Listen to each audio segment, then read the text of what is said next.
Então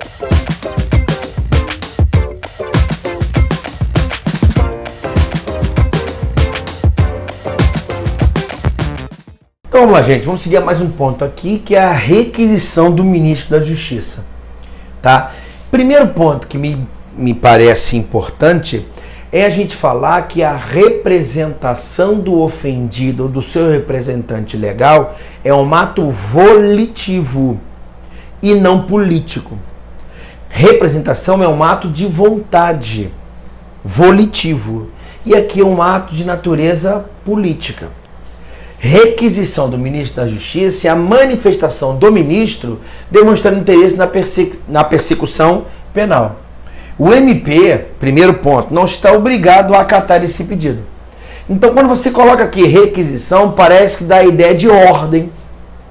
Ah, Deus, estudo em direito administrativo, requerimento é pedido, requisição é ordem. Então, quando o ministro da Justiça requisita, faz a requisição, o MP está obrigado a entrar com uma denúncia. Claro que não. Quem é o dominus litis da ação penal, quem é um titular com exclusividade da ação penal e tem independência funcional é o Ministério Público.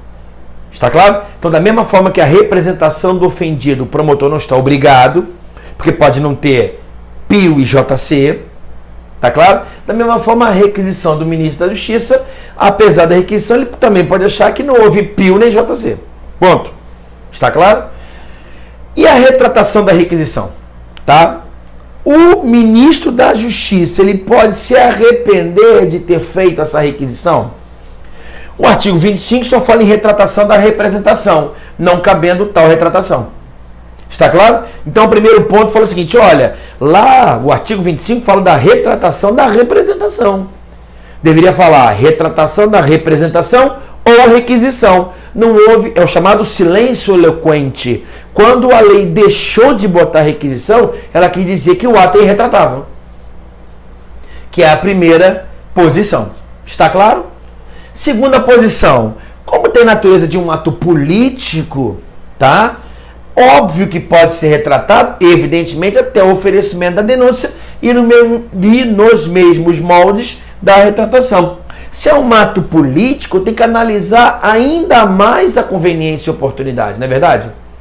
É óbvio que se o ato administrativo discricionário tem análise da conveniência e oportunidade, o ato político por maior razão ainda. Então, se o ministro da Justiça requisitou a instauração de inquérito policial ou possibilitou o oferecimento de uma denúncia, sendo um ato político, por maior razão. Está claro? Já vi, inclusive, autores e professores falando exatamente o contrário. Olha, por ser um ato político e não um ato de vontade, não caberia a retratação, mas sim a revogação, não é isso? Há uma posição. Você pode também colocar uma terceira posição, olha, como é ato político, cabe a revogação e não uma retratação. Eu estou falando que a retratação é ato de vontade. Como é um ato político, não cabe a retratação, mas poderia caber o quê? A revogação daquele ato. Haja visto que é de natureza política. Beleza, não deixa estar errado. De qualquer maneira, eu tenho essa controvérsia aqui na matéria de direito processual. Tá claro? A requisição não está sujeita ao prazo decadencial de 6 meses do artigo 38. Isso é importante. Tal requisição pode ser oferecida a qualquer momento. Porém, o crime está sujeito normalmente aos prazos prescricionais. Então, qual é o prazo que o ministro da Justiça tem para requisitar? Tá claro? Já viu que não é ordem, apesar do nome requisição. Não sei se ele pode se retratar ou não, mas não está sujeito ao prazo decadencial de 6 meses. Por quê? Porque o artigo 38 fala da representação e não da requisição. Está claro? Inclusive está aqui no artigo 38, né? Em que momento que a pessoa decai do direito de queixa de representação? Artigo 38. Salvo disposição em contrário, o ofendido, não estou falando de ministro da Justiça, ou seu representante legal, decairá do direito de queixa ou de representação. Não está falando de requisição. Se não, vai exercer dentro do prazo de 6 meses, papapá, quando vier ser o autor do crime. Ou no caso do artigo 29, quando o MP tiver inerte, o prazo correr in albis, aí passa a correr o prazo de 6 meses. Tá claro? A parte final estabelece o prazo de decadência impróprio. André, qual é a natureza jurídica, não é isso? Qual é a definição que a doutrina estabelece para o prazo decadencial de 6 meses na ação penal privada subsidiária da pública? A parte final, decadência imprópria, já que o não exercício da vítima do direito de queixa subsidiária não fará extinção da punibilidade, já que se trata de crime de ação penal pública. Tem prazo material, começando a fluir o dia do início. Vou explicar melhor. Qual é a natureza jurídica da decadência? Causa extintiva da punibilidade. Então, se eu estiver falando de um crime de ação penal privada ou de ação penal pública condicionada à representação, até aqui, se eu não fizer em 6 meses, vai ocorrer a decadência, que é a perda do direito de ação. Maravilha? Então, a decadência extingue a punibilidade por perda do direito de ação, está no artigo 107 do Código Penal. Maravilha? Agora, André, e quando o MP não oferece denúncia no prazo adequado, correu in albis, e a partir dali corre um prazo de 6 meses para entrar com uma ação penal privada subsidiária da pública? É prazo de decadência? É, só que é um prazo de decadência impróprio. Por quê?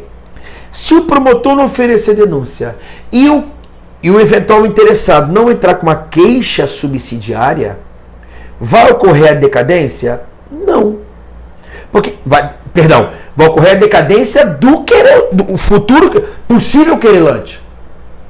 Mas nada impede que, mesmo depois de 6 meses, o promotor ofereça denúncia. Por quê? Porque o promotor pode oferecer denúncia pelo princípio da obrigatoriedade enquanto o crime não estiver prescrito,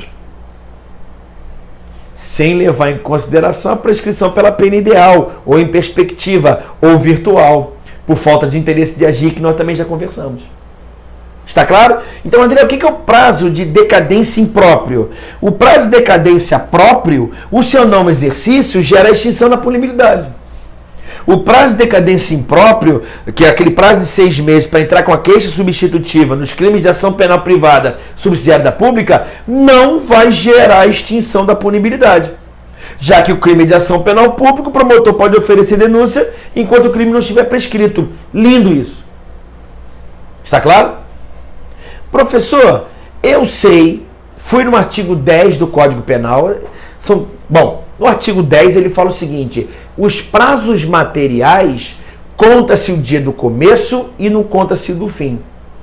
Prazo que fala de Código Penal, artigo 10, conta-se o dia do começo e não conta-se o do fim. Onde é que está isso? Olha lá o artigo 10 lá, está aqui pertinho, né? Por que eu não leio com você, né? Código Penal, o dia do começo inclui-se no cômputo do prazo. Conta-se os dias, os meses, o ano. O que importa é que o prazo material conta o dia do começo. Tá claro? E não conta o do fim. Fala bonito.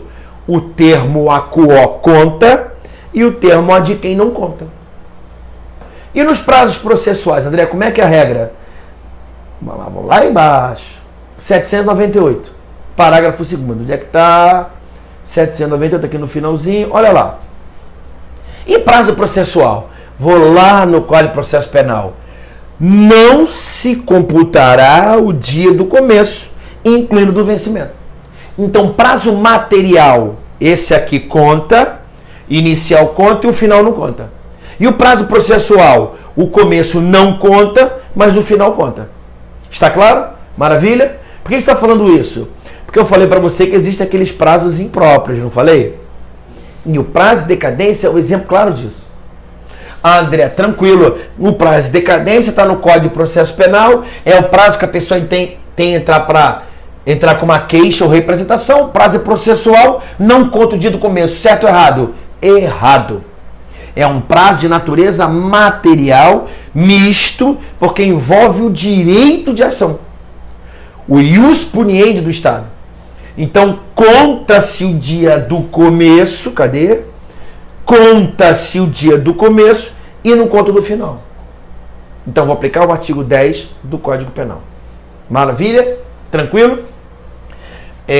O recebimento da denúncia ou queixa só vai interromper a prescrição se recebido por juiz competente.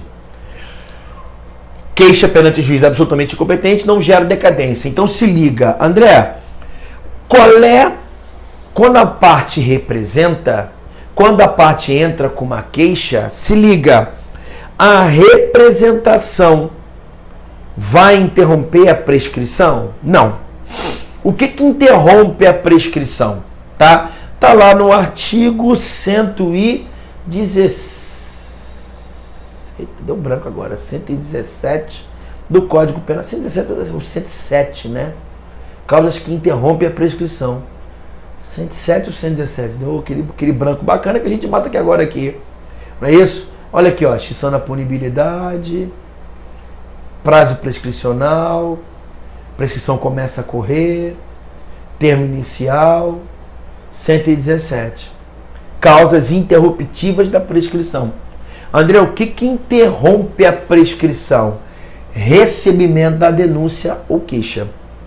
Está claro? Então entenda que a representação não vai interromper a prescrição.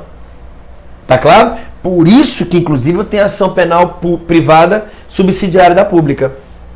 Então, André, qual é a regra? Que é apenas o recebimento da denúncia ou queixa que vai interromper a prescrição perante o juízo competente.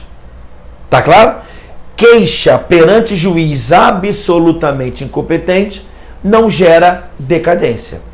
Tá claro? Então me entenda, André, eu fiz uma queixa no prazo de 6 meses perante o juiz incompetente. Como é que acontece? Olha, cara, se você entrou com uma queixa perante o juiz incompetente, se liga. Você foi burro, mas não foi